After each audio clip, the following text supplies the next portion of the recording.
Nagbukas na nga ang second regular session ng 19th Congress dito sa Kamara ngayong umaga.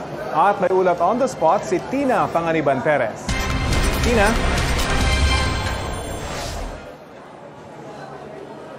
Rafi, isang bagong digital wall ang bumungad sa mga mababatas papasok ng session hall ng Kamara para sa pagbubukas ng second regular session ng 19th Congress kanina. Pinangunahan ni House Speaker Martin Romualdez, kasama si Pampanga Representative at House Deputy Speaker Gloria Arroyo, pati na ilan pang opisyal ng Kamara ang pagpapasinaya rito kaninang alas 9 ng umaga. Alas 10 ng umaga naman binuksan ang second regular session ng 19th Congress.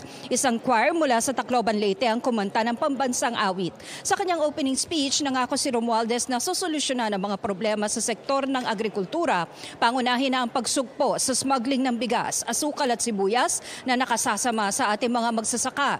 Pag-monitor sa pagpapatupad sa kakabatas pa lang na Agrarian Emancipation Act na magbubura sa 57.56 billion pesos na utang ng mahigit 610,000 na mga magsasaka at agrarian reform beneficiaries at pagpapalakas sa public-private partnership program.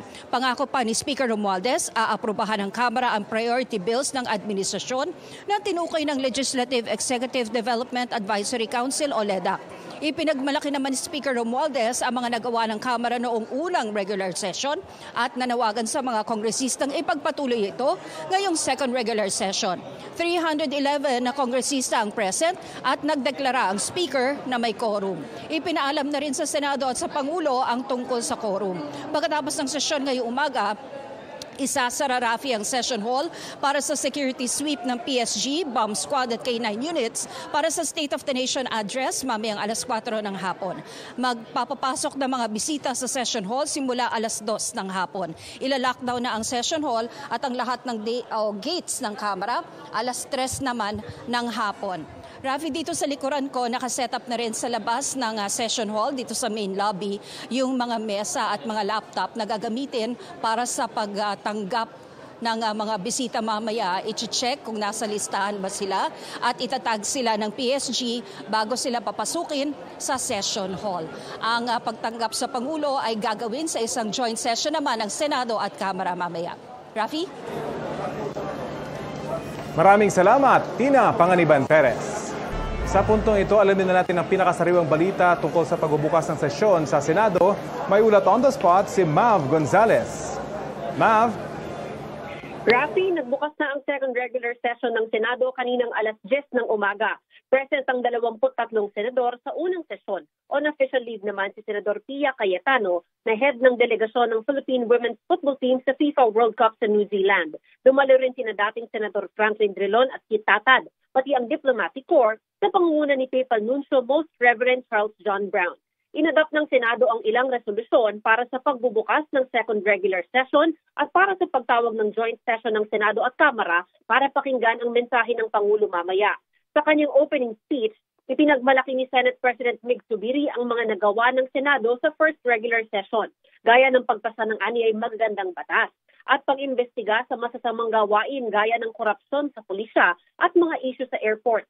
20 batas na prioridad ng administrasyon ang tinatarget ng Senado na maipasa ngayong taon. Kabilang daw rito ang Public-Private Partnership Act, pagbuo ng National Disease Prevention Management Authority, Internet Transactions Act, pagbabalik ng mandatory ROTC, Ease of Paying Taxes Act at National Government Right Sizing Act. Itutulak din daw ng Senado ang legislated across-the-board wage hike. Si Senador Robin Padilla naman, itutulak daw muli ang charter change. Inaasahan din daw ng Senado na maaga matatalakay ang panukalang 2024 national budget. Pagtitiyak naman ni Senate Majority Leader Joel Villanueva, walang pagpapalit sa liderato ng Senado. Samantala, ayon kay Presidential Sister Senador Amy Marcos, gusto ni dating First Lady Imelda Marcos na dumalo sa SONA. Pero kinukumbinsi daw nila na wag na dahil pinagbabawalan pa siya ng doktor. Marami raw kasing taong dadalo sa SONA. Pero ang tingin ng senadora, last minute pa magdedesisyon ng nanay nila kung dadalo talaga siya o hindi. Ayon naman kay Senador Bongo, hindi makakadalo si dating Pangulong Rodrigo Duterte sa SONA dahil napagod daw ito sa nagdaang biyahe sa China. Mula naman dito sa Senado ay dediretso na sa batasang pambansa ang mga senador para dumalo nga sa SONA ng Pangulo. Inaasahan daw nilang magbibigay ng malinaw na plano at report sa sitwasyon ng bansa ang Pangulo. Rafi?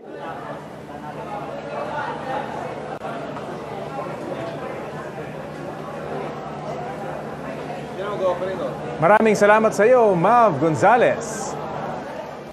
Maging updated po sa mga maiinit na balita. Maaring mapanood ang Balitang Hali at ang iba pang award-winning newscasts sa youtube.com/GMA News. I-click lang ang subscribe button. Sa mga kapuso abroad, maaari po kaming masubaybayan sa GMA Pinoy TV at www.gmanews.tv.